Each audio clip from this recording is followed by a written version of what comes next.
What's up mga kapatay gutom? So ito na, mag-vlog tayo guys ngayon mga kapatay gutom. Nag-order tayo sa McDonald's guys. So ito ang ating dinner ngayon guys. So buksan na natin na pangmalakasan tong McDo.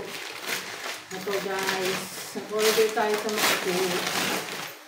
Yung manok, dahil wala lang tayong time magluto ngayong hapunan natin guys. So inaabot tayo ng gutom na naman mga kapatay gutom.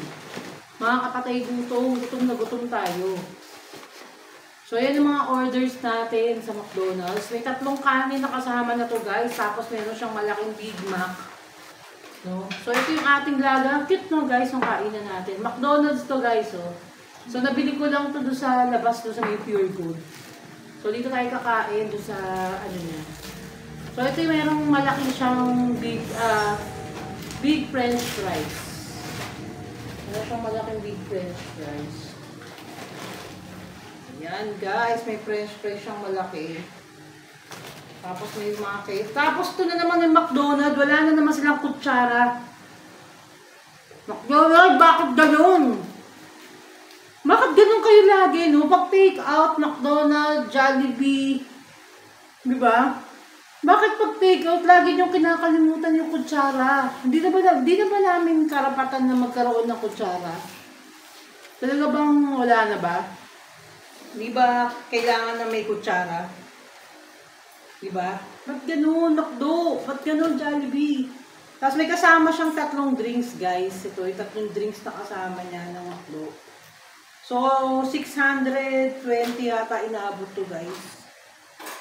Itong ating McDonald's. 650 pesos, guys. Tapos, ilang pieces ng chicken? Yung chicken natin, siguro mga 10 pieces to. Or 8 pieces or something ganun. Less than 10 pieces. So, yan guys, yung mga chicken. So, yun na nga. Hindi, kakamay ako. Gusto ko. Kakamay na lang tayo guys kasi patay gutom tayo. So, may 3 kanin kasi itong ating French fries. So, yan, no? May French fries tayo, guys. Diba? Guys, may French fries tayo. So, ito yung ating kanin, mga kapatay gutom. So, ang ganda ng kainan ko. Hindi to, hindi mo nakita. So, ang ganda. So, yun na nga, guys. Ito yung mga part ng chicken. Hindi ko na naman malaman. Wala na naman tayo. Yun, may Thai part, no? Grabe, may Thai part, guys. So, meron tayong Thai part. Tapos, wings na yung iba. Tapos, meron rib part. Grabe, nagbigay isang Thai part lang. Bayang McDo. Tapos, the rest, puro rib part na. So, yun na nga, makakain na tayo, mga kapatay gutom. So, ito yung ano natin. Subo ka na dito, kamaya. Ito na nga yung ating gravy. So, boost natin sa ating rice therapy. Ang kakatay gutom, ang sarap. Ang sarap nung ano. So, nga, sasali na natin mga kapatay gutom. Sarap. Kita ba guys, inalaman natin. So, yan na nga. So, lamunin na natin, magkamay na tayo. Kaya may mga ketchup. So, yun na nga mga kapatay gutom. Kaya ka lang nga, ready. Pero iya pa yung kasama ko dito at pa kumain.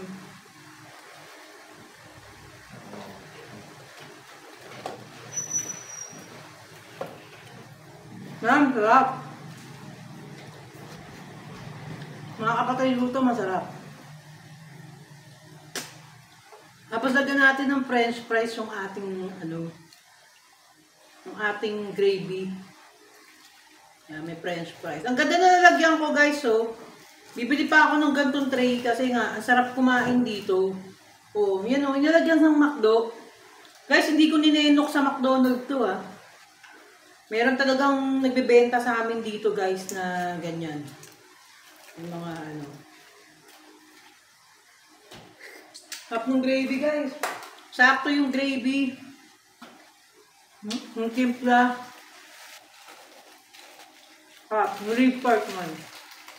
Okay. Laki. Sarap. Tapos ito yung soft drinks guys. So, yun na nga, di ba? Kumakain tayo ngayon. Ito ka na, sabi ko. Tayo ng ating chicken, guys.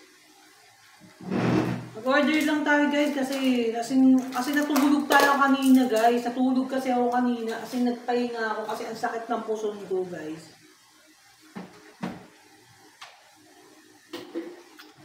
Siguro umakyat ako sa taas, mga 10 o'clock siguro yun, guys. Tulog ako hanggang 2 o'clock, guys. 2 o'clock na ako nagising.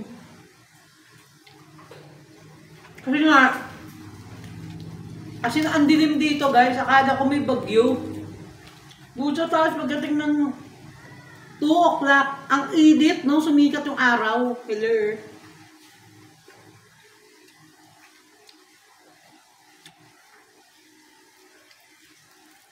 Yung bagyo pala natin, guys, mahina yung takbo ng bagyo natin. No?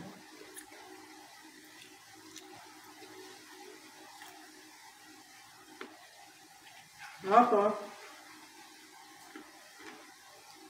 As in, ang tagal ng ano niya, ikot ng bagyo.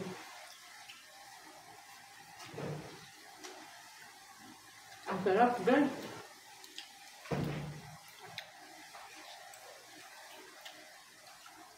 Mas masarap magkamay, di ba? Kasi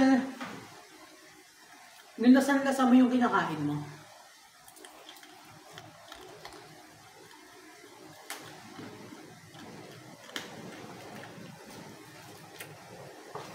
Oh.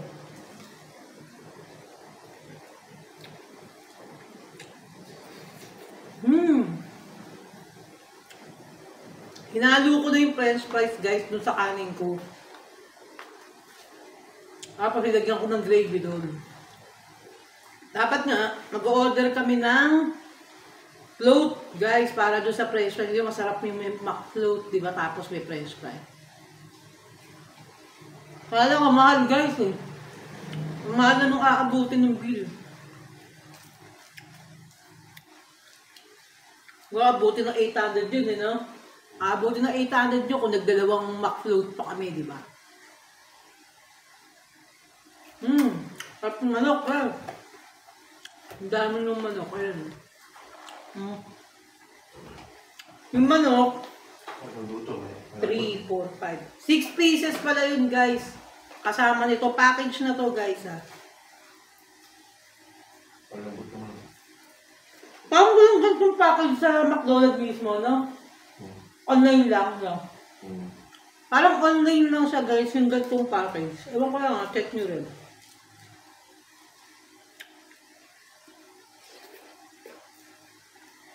Top, guys. Bago luto ba? Parang dumamig na yung manok ko, eh. Dumamig na sa electric pan, guys. Nakatuto. Oo. Buti bagong luto, guys. Kasi yung iba, yung nagdi-deliver, guys, inuulit lang. Inuulit lang ng init. Ang tigas ng manok.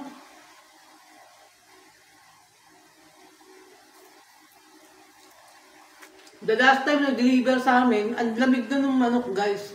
Nakakabwisit. Sana laging ganito, mainit. Diba? Parang di naman sayang yung binabayad namin, di ba, McDo? Kaya lang McDo, parehas kayo ng Jollibee, walang kutsara.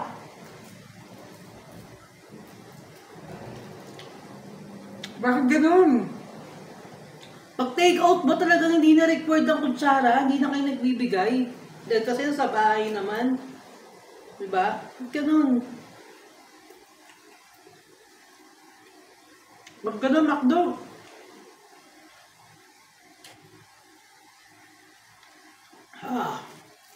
Yun, nakainom na naman tayo ng soft drinks. I feel guilty pag umiinom ng soft drinks, guys.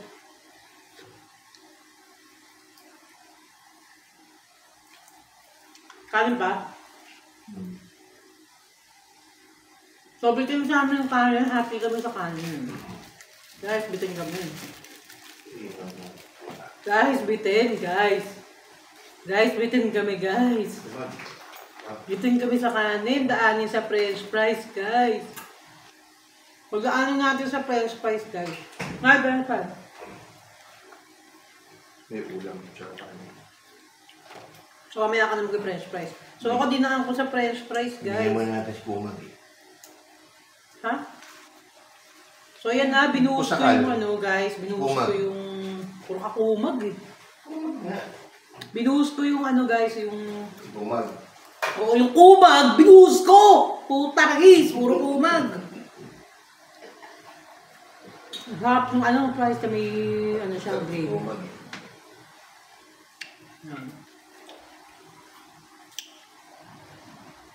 Diba? Para isahan na lang. Kulang nga sa kanin eh.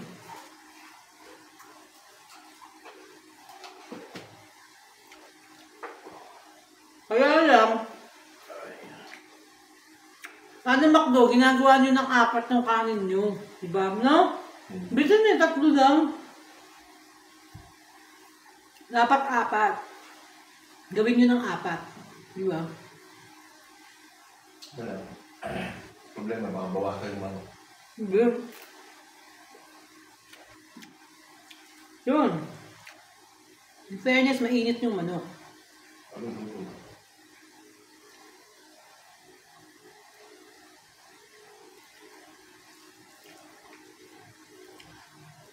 Gutom na gutom talaga ako. Kasi huling kumain ako ng kanin, guys. Bago matulog. Kumain ako eh. Siguro mga, ano yung 7. Tapos natulog na ako ng 9, di ba? Umaga ng 9 na ako natulog o 10 eh. Pero gising ako ng ano. 2 o'clock. Init nga. Akala ko may bagyo po siya. Ang dilim-dilim kanina, guys. Tapos po siya bigla umaraw.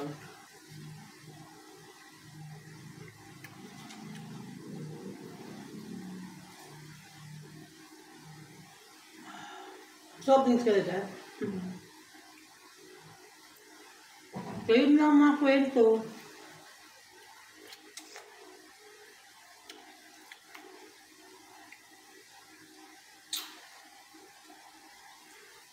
Sarap simutin no yung buto. Pag kumakain ako ng manok, guys, simot na simot. Pag sa Jollibee ka kasi sa McDonald's ka kakain, hindi mo masimot, guys, tsaka hindi ka makapagkamay, di ba?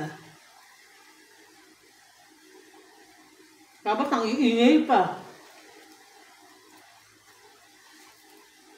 Parang nasanay na ata yung mga Pinoy sa ganun, you know? Katulad din sa Burger King, mayroong babae doon, nakakarating lang niya. Tapos, ang lakas talaga ng boses niya, nagalit na talaga yung matanda sa kanya, sinigawan na siya. Oo. Diba? Sinigawan na siya ng matanda, guys. Sinabi, "Hoy, wala ka sa..." Ano sabi? Ang ingay na bunganga mo. Basta ganun, parang may sinabi yung matanda, di na namin matanda ako ano. Basta't sinaway siya. Ang ingay niya kasi, guys, biruin mo puta, ang lapit ng kausap niya, gusto niya, buong ano ata, Burger King, rinig na rinig yung bunganga niya. Sa lakas niya magkwento.